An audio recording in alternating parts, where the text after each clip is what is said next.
পাই না কেন, ওর চাকরি হয় আমার হয় না কেন, ওর ব্যবসায় লাভ আমার লস কেন, ওর বউ সুন্দরী আমার টাকা লাগে না, আছে না নাই? না, অভিযোগ করবেন না।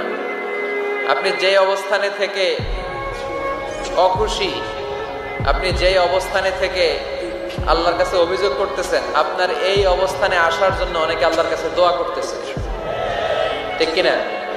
কিন্তু আপনি এই অবস্থানে খুশি না।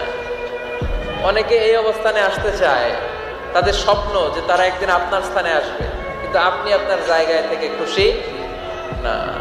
এজন্য উনজুর ইলা মান হুয়া আসফালা মিনকা, তোমার চেয়ে যে খারাপ অবস্থায় আছে তার দিকে তাকাও, তাহলে তোমার মনের দুঃখ ঘুচিয়ে দিবে কে? আপনার চেয়ে যে খারাপ অবস্থানে আছে তার দিকে দেখেন কি অবস্থা। আপনি এইটা চান ওইটা চান, কত কিছু লাগবে আপনার।